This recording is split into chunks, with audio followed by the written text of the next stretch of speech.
Muslim ಮಹಿಳೆಯರ ಬಗ್ಗೆ ಅವಹೇಳನಕಾರಿ ಹೇಳಿಕೆ ನೀಡಿದ ಕಲ್ಲಡ್ಕ ಪ್ರಭಾಕರ್ ಭಟ್ ವಿರುದ್ಧ ರೊಚ್ಚಿಗೆದ್ದ ಮಜೀದ್ ತೌಫೀಕ್ ಖಾನ್ ಹಾಗೂ ಹಿಜಾಬ್ ಮುಸ್ಲಿಂ ಮಹಿಳೆಯರ ಹಕ್ಕು, ಆದ್ದರಿಂದ ಹಿಜಾಬ್ ಹಾಕಲು ಸರ್ಕಾರ ಅವಕಾಶ ನೀಡಬೇಕೆಂದು ಆಗ್ರಹಿಸಿದರು. ದಿನಕ್ಕೊಬ್ಬ ಗಂಡ ಪರ್ಮನೆಂಟ್ ಗಂಡನೇ ಇಲ್ಲ, ಹಾಗೆಲ್ಲ ತಲಾಕ್ ತಲಾಕ್ ತಲಾಕ್ ಹೇಳಿದ್ರಪ್ಪ. ಅದಕ್ಕೋಸ್ಕರ ಜೀವನ ಪೂರ್ತಿ ನನಗೊಬ್ಬ ಗಂಡ ಇದ್ದಾನೆ ಅಂತ ಹೇಳುವಂತ ಪರಿಸ್ಥಿತಿ ಇರಲಿಲ್ಲ. ನಿಮಗೆ ಒಂದು ಪರ್ಮನೆಂಟ್ ಗಂಡನನ್ನು ಕೊಟ್ಟದ್ದು ಮೋದಿ ಸರ್ಕಾರ, ನೆನಪಿಟ್ಕೊಂಡು. ಈ ದೇಶದ ಆದಾಯದ ಮೊದಲನೇ ಭಾಗ ಅದು ಮುಸಲ್ಮಾನರಿಗೆ.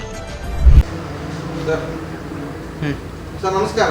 ನಮಸ್ಕಾರ ಸರ್, ಕಲ್ಲಡ್ಕ ಪ್ರಭಾಕರ್ ಭಟ್ ಅವರು ಒಂದು ವಿವಾದಿತ ಹೇಳಿಕೆಯನ್ನ ಕೊಟ್ಟಿದ್ದಾರೆ.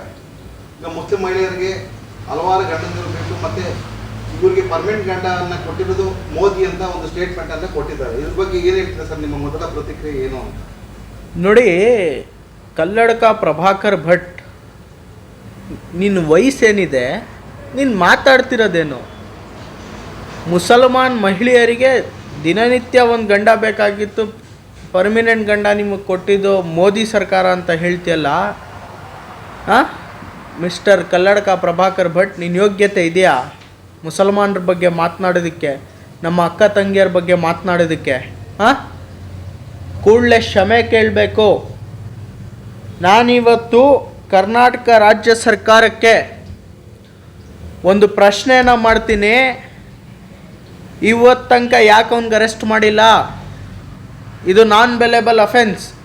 ಒಂದು ಧರ್ಮದ ಹೆಣ್ಮಕ್ಳ ವಿರುದ್ಧ ಹೇಳಿರೋದು ಇವನು. ಏನಂತ ಹೇಳಿರೋದು? ಪ್ರತಿಯೊಂದು ದಿನ ಗಂಡ ಬೇಕಾಗಿತ್ತು, ಪರ್ಮಿನೆಂಟ್ ಗಂಡ ಕೊಟ್ಟಿದ್ದು ಈ ಮೋದಿ ಸರ್ಕಾರ ಅಂತೆ.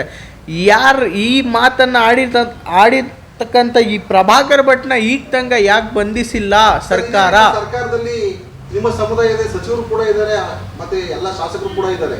ಇದ್ರ ಬಗ್ಗೆ ಯಾವುದೇ ಒಂದು ಅಭಿಪ್ರಾಯನೂ ಕೂಡ ಇದುವರೆಗೂ ಒಂದು ಹಂಚ್ಕೊಂಡಿಲ್ಲ ಸರ್.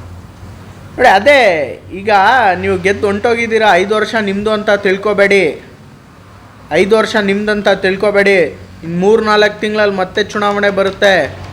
3-4 ತಿಂಗಳಲ್ಲಿ ಮತ್ತೆ ಚುನಾವಣೆ ಬರುತ್ತೆ. ಆಗ ಜನ ತಕ್ಕಂಥ ಉತ್ತರ ಕೊಡ್ತಾರೆ ನಿಮಗೂ. ಮೊನ್ನೆ ಹಿಜಾಬ್ ವಿಚಾರ ಬಂದಾಗಲೂ ಕೂಡ ಯಾವ ಒಬ್ಬ ಸಚಿವ ಕೂಡ ಶಾಸಕರು ಕೂಡ ಇದ್ರ ಬಗ್ಗೆ ನಿಮ್ಮ ಸಮುದಾಯದ ಶಾಸಕರು ಏನು ಕೂಡ ಮಾತಾಡಿಲ್ಲ. ನೋಡಿ, ನಮ್ಮ ಹಕ್ಕು ಹಿಜಾಬ್ ನಮಗೆ ಬೇಕೇ ಬೇಕು. ಸರ್ಕಾರ ನಮಗೆ ಕೊಳ್ಳೇಬೇಕು ಹಿಜಾಬ್. ಅದ್ರ ಬಗ್ಗೆ ನೋ ಕಾಂಪ್ರಮೈಸ್. ಹಿಜಾಬ್ ನಮಗೆ ಬೇಕೇ ಬೇಕು. ಆ ಸರ್ಕಾರ ಇವತ್ತು ಯಾರಿಂದ ಅಧಿಕಾರದಲ್ಲಿ ಇರೋದ್ರಿ? ಮುಸಲ್ಮಾನ್ ಸಮುದಾಯದಿಂದ ಸರ್ಕಾರ ಇವತ್ತು ಅಧಿಕಾರದಲ್ಲಿದೆ. ಕೂಡ ಇಷ್ಟೆಲ್ಲ ಹೇಳಿಕೆಯನ್ನ ಕಲ್ಲಡ್ಕ ಪ್ರಭಾಕರ್ ಕೊಟ್ಟಿದ್ರು ಕೂಡ ಸರ್ಕಾರ ಇದುವರೆಗೂ ಒಂದು ಯಾವುದೇ ಕ್ರಮಗಳನ್ನ ತಗೊಂಡಿಲ್ಲ ಅವ್ರ ಮೇಲೆ.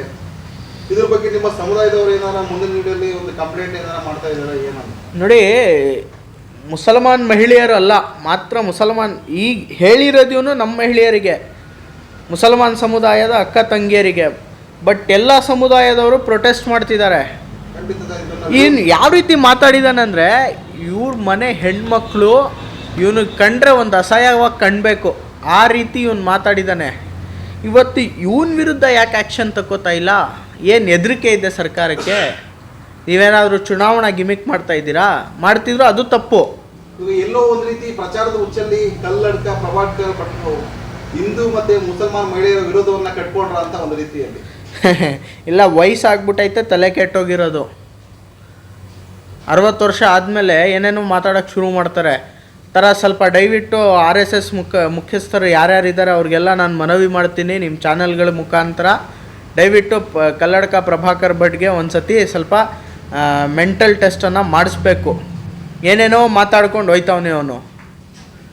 ಸರ್, ಇವಾಗ ಕಲ್ಲಡ್ಕ ಪ್ರಭಾಕರ್ ಭಟ್ ವಿರುದ್ಧ ನೀವೇನಾರ ಮುಂದಿನ ದಿನಗಳಲ್ಲಿ ಏನಾರ ಒಂದು ಹೋರಾಟ ಇರ್ಬೋದು, ಇವಾಗ ಕಂಪ್ಲೇಂಟ್ ಇರ್ಬೋದು, ಏನಾರು ಮಾಡ್ಬೇಕಂತ ಅನ್ಕೊಂಡಿದ್ದೀರಾ? ಏನಂತ ಹೇಳ್ತೀವಿ? ಇಲ್ಲ, ಮಾಡಿದ್ದಾರೆ. ನೋಡಿ, ನಮ್ಮ ಎಲ್ಲ ನಮ್ಮ ಸಮುದಾಯದವರು ಮತ್ತು ಬೇರೆ ಮಹಿಳೆಯರು ಕೂಡ ಅವನ ಮೇಲೆ ಕಂಪ್ಲೇಂಟನ್ನು ಮಾಡಿದ್ದಾರೆ. ಆದರೆ ಸರ್ಕಾರ ಈಗ ತನಕ ಆ್ಯಕ್ಷನ್ ತಗೊಂಡಿಲ್ಲ. ಅದು ಯಾಕೆ ತಗೊಂಡಿಲ್ಲ ಅಂತ ನಮ್ಮ ಪ್ರಶ್ನೆ ಸರ್ಕಾರಕ್ಕೆ ಇದ್ದೇ ಇದೆ. ನಿಮ್ಗೆ ಯಾರು ಆದೇಶದಲ್ಲಿ ನೀವು ನಡೀತಿದ್ದೀರಾ ಅನ್ನೋದನ್ನು ಉತ್ತರನೂ ಕೂಡ ನೀವು ಕೊಡಬೇಕಾಗುತ್ತೆ ಮುಂದಿನ ದಿನಗಳಲ್ಲಿ. ಅಲ್ಲ, ಇವಾಗ ಧರ್ಮದ ವಿರುದ್ಧ ಮಾತಾಡಿದಾಗ ನಿಮ್ಮ ಸಮುದಾಯದಿಂದ ಆಯ್ಕೆಯಾಗುವಂಥ ಜನಪ್ರತಿನಿಧಿಗಳು, ಸಚಿವರು, ಶಾಸಕರು ಇದ್ರ ಬಗ್ಗೆ ಯಾವುದೇ ಒಂದು ಪ್ರತಿಕ್ರಿಯೆ ನೀಡಿಲ್ವಲ್ಲ ಸರ್? ಅದೇ ಅರ್ಥ ಆಗ್ತಿಲ್ಲ. ಇವತ್ತು ಆಡಳಿತ ಪಕ್ಷದಲ್ಲಿದ್ದಾರೆ ಎಲ್ಲರೂ. ಇವತ್ತು ಇವ್ರದ್ದೇ ರಾಜ್ಯ ಇದೆ. ಆದ್ರೂ ಏನು ಮಾಡ್ತಿದ್ದಾರೆ ಇವರು ಅನ್ನೋದನ್ನು ಗೊತ್ತಾಗ್ತಿಲ್ಲ. ದಯವಿಟ್ಟು ಮುಂದೆ ಬರ್ರಿ. 9 ಜನ ಶಾಸಕರಿದ್ದಾರೆ, ಅದರಲ್ಲಿ ಇಬ್ಬರು ಮಿನಿಸ್ಟ್ರುಗಳಾಗಿದ್ದಾರೆ. ಅವ್ರು ದಯವಿಟ್ಟು ಮುಂದೆ ಬನ್ನಿ. ಈ ಸಮುದಾಯದ ಮತಗಳು ತಗೊಂಡು ಅಧಿಕಾರ ಅನುಭವಿಸೋದಲ್ಲ, ಮುಂದೆ ಬಂದು ಮಾತಾಡಿ ಏನು ನಡೆದಿದೆ ಅನ್ನೋದನ್ನು. ಇಂಥವ್ರ ವಿರುದ್ಧ ಒಂದು FIR ಮಾಡಿಸಿ ಸರ್ಕಾರ ಒಂದು ಕಠಿಣ ಕ್ರಮವನ್ನು ಕೈಗೊಳ್ಳಬೇಕು ಅಂತ ನಾನು ಈ ಸಂದರ್ಭದಲ್ಲಿ ರಾಜ್ಯದ ಎಲ್ಲ ಮುಸಲ್ಮಾನ್ ಶಾಸಕರಿಗೂ ಮತ್ತು ನಮ್ಮ ರಾಜ್ಯದ ಮುಖ್ಯಮಂತ್ರಿಗಳಿಗೆ ಮನವಿಯನ್ನು ಮಾಡ್ತೇನೆ. ಸರ್, ನಿಮ್ಮ ಹೆಸರು? ಮಾಜಿದ್ ತೌಫಿಕ್ ಖಾನ್. Okay sir.